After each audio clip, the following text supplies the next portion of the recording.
Salut les compagnons! Aujourd'hui, je vais répondre à cette question qu'on me pose souvent. Comment convaincre de faire du TDD? Alors ma réponse risque de te surprendre car je ne crois pas que ce soit une bonne chose de chercher à convaincre. Derrière cette envie de convaincre se cache bien souvent une pensée sous-jacente qui est de l'ordre de « j'ai raison, ils ont tort ». Ou alors autre chose comme « ils devraient faire ça, ça serait bon pour eux et je vais les guider pour le faire ». Tu remarqueras que tu peux bien avoir ce genre de pensée pour toi. Je pense par exemple que le TDD est probablement une bonne chose pour la plupart des développeurs. Par contre, si c'est avec cet état d'esprit que tu abordes l'échange, tu vas dans le mur. Le truc, c'est que quand on t'a rien demandé, ça risque de vite passer pour un jugement et commencer par dire à quelqu'un qu'il fait de la merde, c'est pas vraiment la meilleure manière d'établir une relation. Du coup, la seule manière que je connaisse pour convaincre de faire du TDD, c'est en fait de donner envie. Le changement est une porte qui s'ouvre de l'intérieur. C'est tout le sens du travail que je fais avec notamment le podcast.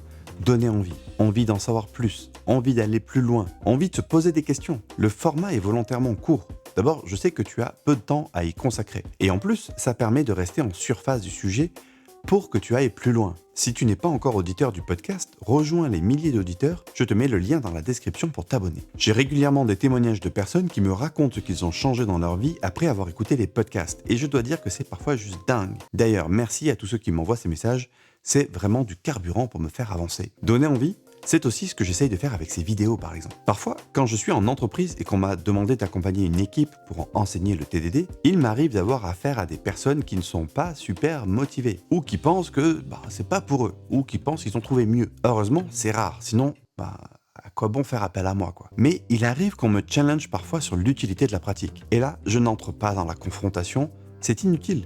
Ils ont visiblement une opinion et moi la mienne. Ça ne mènera nulle part. En fait, je ne suis pas là pour convaincre, mais montrer comment ça marche. Qu'ils l'adoptent ou pas n'est finalement pas ma préoccupation première. Mon but est de montrer comment ça peut fonctionner dans leur contexte et s'ils jouent le jeu, ils pourront se faire une opinion plus éclairée. Et les gens, dans 99% des cas, sont partants en fait. Donc encore une fois, la première chose à faire pour convaincre de faire du TDD, c'est de ne surtout pas chercher à convaincre. Arrêtez le prosélytisme pour faire de la pédagogie. Alors concrètement, qu'est-ce que tu peux faire dans ta boîte sans aller jusqu'à créer une chaîne YouTube ou un podcast? Commençons par la base, sois exemplaire. Commence par pratiquer dans ton projet et ton équipe ce que tu aimerais faire connaître aux autres.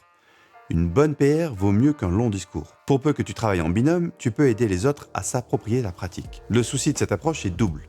D'abord, il faut un contexte favorable. Si tu es embourbé dans un code spaghetti qui t'impose des refactorings titanesques pour écrire le moindre test, ça va être compliqué. Ensuite, le risque est de passer pour le chieur de service qui veut mettre son TDD de partout. Là encore, attention à rester pédagogue et pas chercher à forcer les choses. La patience reste le maître mot. Ensuite, le grand classique, organiser des déjeuners kata. Le principe, c'est d'inviter quelqu'un de compétent sur la question, sur la pratique que tu veux diffuser. La personne se prête au jeu d'un exercice le temps d'un déjeuner. L'idée est de montrer comment ça marche en vrai. C'est exactement dans le même esprit que je fais certains lives de la chaîne que je t'invite à aller découvrir. Le souci de cette approche est qu'elle comporte un énorme biais. Ce sont justement les gens intéressés qui vont venir. Par définition, tu auras peu de mal à les embarquer. Au contraire, ceux que tu voudrais voir venir sont justement ceux qui ne viendront pas. Donc là, c'est à toi de trouver les moyens de les motiver à participer. Par exemple, ça peut passer par de la nourriture. Oui, on reste des ventres sur pattes. Payer à manger aux gens reste un levier souvent sous-estimé. Si tu penses que ça peut marcher, demande un budget à ta boîte pour organiser ça. Si tu penses qu'il vaut mieux jouer sur l'effet de groupe, trouve les leaders d'opinion dans les équipes et cherche à comprendre ce qui les motiverait à venir. Et si à ce stade, tu te dis que c'est déjà beaucoup de travail, oui. C'est beaucoup de travail. Et en plus, il te faudra des compétences en psychologie humaine qui ne sont pas les mêmes que celles nécessaires pour coder. Tu crois qu'on paye cher des consultants, pourquoi? Avant de te donner mon troisième conseil, qui est selon moi le plus efficace et celui qui offre le meilleur ratio énergie-résultat, pense à t'abonner. Si j'en crois les stats de YouTube, tu as une chance sur deux de ne pas l'être. Et c'est vraiment dommage car tu rates potentiellement les prochaines vidéos. Et puis en plus, vraiment ça me fait plaisir et puis ça aide à faire avancer la chaîne.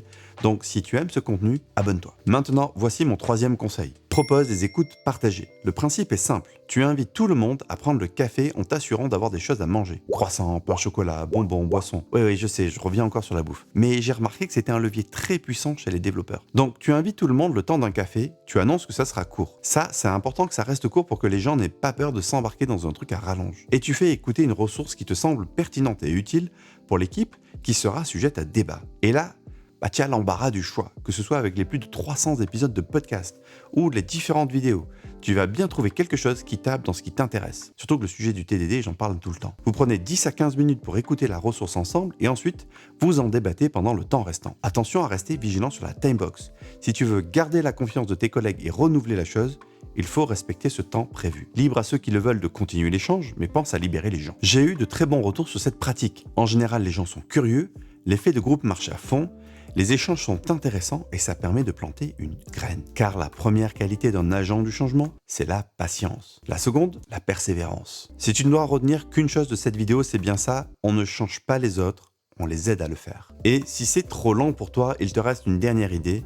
La manière la plus économique en énergie de convaincre de faire du TDD, c'est encore de ne pas avoir à le faire. Si tu te fatigues de la lenteur de tes collègues, il ne te reste plus qu'à trouver un endroit propice pour exprimer tes compétences et progresser, surtout que celle-là devient de plus en plus prisée. En tout cas, si tu as envie de découvrir comment j'explique le TDD, je t'invite à venir voir le cursus artisan développeur. J'ai eu des bons témoignages, non seulement des élèves qui voulaient apprendre la pratique, mais aussi des personnes déjà convaincues et expérimentées qui y ont trouvé une manière inspirante de la transmettre. Tu trouveras bien sûr le lien en description. Ciao!